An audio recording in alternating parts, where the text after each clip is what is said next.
নমস্কাৰ মই পলাশ কলিতা মই এজন সাইকোলজিষ্ট লাইফ কোচ তথা এজন লিখক মই আপোনালোকৰ সৈতে বিভিন্ন সময়ত আমি এংজাইটি বা ডিপ্ৰেছনৰ নিচিনা সমস্যাবিলাকৰ পৰা কি ধৰণে ওলাই আহিব পাৰোঁ তাৰ কিছুমান টেকনিক্স শ্বেয়াৰ কৰি আহিছোঁ আৰু আজি ভিডিঅ'টো মই তেনেকুৱা এটা টেকনিক্স আপোনালোকৰ সৈতে শ্বেয়াৰ কৰিম আসলে আমি যদি এংজাইটি বা ডিপ্ৰেছনৰ নিচিনা সমস্যাৰ পৰা ওলাই আহিবলগীয়া হয় তেনেহ'লে আমি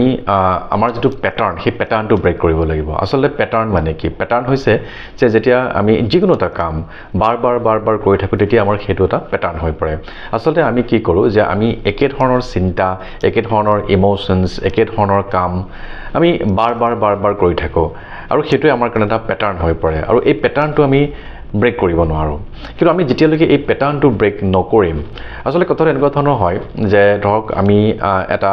সিচুৱেশ্যন জীৱনত আমি ফেচ কৰিছোঁ সেই সিচুৱেশ্যনটোত জেনেৰেলি কি হয় যে আমি এক ধৰণে কেৱল চিন্তা কৰি থাকোঁ আমি সেই সিচুৱেশ্যনটোত আমি বেলেগ ধৰণে আমি চিন্তা কৰিব নোৱাৰোঁ বা বেলেগ এংগেলৰ পৰা আমি চিন্তা কৰিব নোৱাৰোঁ তাৰমানে কি আমাৰ এক ধৰণে চিন্তা কৰাটো এটা প্যাটাৰ্ন আমি সেই প্যাটাৰ্নটো ব্ৰেক কৰিব নোৱাৰোঁ আৰু কিন্তু যেতিয়া আমি ধৰক যিকোনো এটা সিচুৱেশ্যনত আমি বেলেগ এংগেলৰ পৰা চিন্তা কৰিব পাৰিছোঁ তেতিয়াহ'লে তাৰ অৰ্থটো হ'ল যে আমাৰ যেটো চিন্তাৰ প্যাটাৰ্ন সেইটো ব্ৰেক হৈ গ'ল আৰু যেতিয়াই আপোনালোকে চিন্তাৰ প্যাটাৰ্নটো ব্ৰেক কৰিব পাৰিব বা ইমোশন ক্ৰিয়েট কৰাৰ প্যাটাৰ্নটো ব্ৰেক কৰিব পাৰিব বা একশ্যন লোৱাৰ প্যাটাৰ্নটো ব্ৰেক কৰিব পাৰিব তেতিয়াই আসলে আপুনি এনেকুৱা ধৰণৰ সমস্যাৰ পৰা ওলাই আহিব পাৰিব আসলে চাওক আমাৰ কি হয় আমি আমাৰ দৈনন্দিন জীৱনত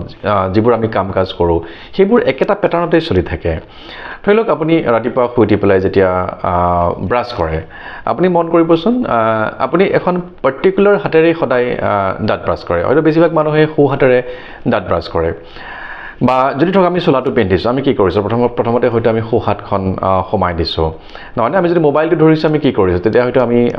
সোঁ হাতেৰে মোবাইলটো ধৰিছোঁ বেছিভাগ সময়ত বা বাওঁ হাতেৰে ধৰিছোঁ বা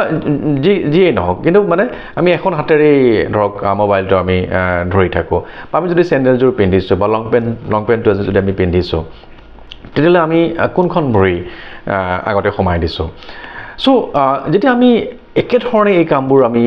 কৰি আছোঁ এখন হাতেৰে আমি কৰি আছোঁ that means it is a pattern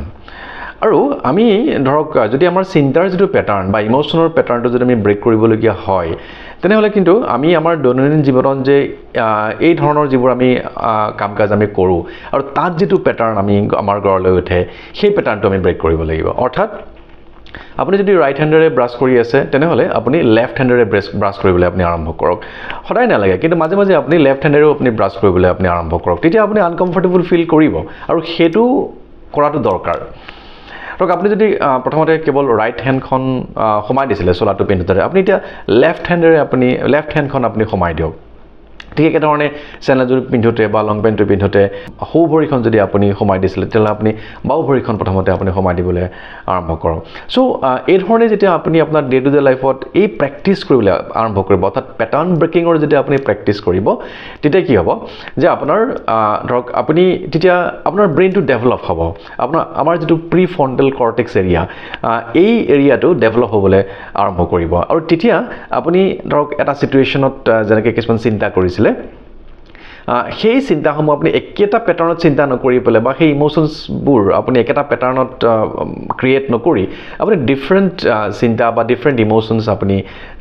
create কৰিব পাৰিব আৰু যেতিয়া আপোনাৰ এইটো বস্তু হৈ গ'ল তেতিয়া আচলতে আপুনি আপোনাৰ যিখিনি কষ্ট পাই আছিল তাৰ পৰা আপুনি ধুনীয়াকৈ ওলাই আহিব পাৰিব আৰু আপোনালোকে এইটো এটা লাইফষ্টাইল কৰি পেলাওক এইটো এটা আপোনালোকে জীৱনশৈলী কৰি পেলাওক আৰু ডেফিনেটলি আপোনালোকে ৰিজাল্ট পাবই গতিকে মই আকৌ কৈছোঁ দৈনন্দিন জীৱনত আমি যিবোৰ কাম কাজ কৰোঁ সেইবোৰ একে ধৰণে নকৰি পেলাই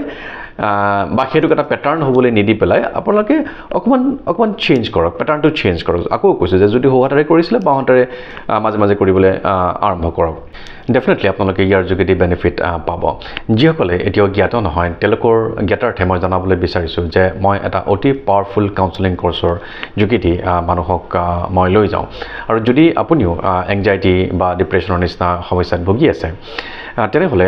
আপুনি তলত যেটো নম্বৰ দিয়া আছে এই নাম্বাৰটোত পোনপটীয়াভাৱে আপুনি মোক যোগাযোগ কৰিব পাৰে আৰু আপুনি যদি বিচাৰে মোৰ যেটো কাউন্সেলিং কোৰ্চ এই কাউন্সেলিং কোৰ্চৰ মাজেৰে আপুনি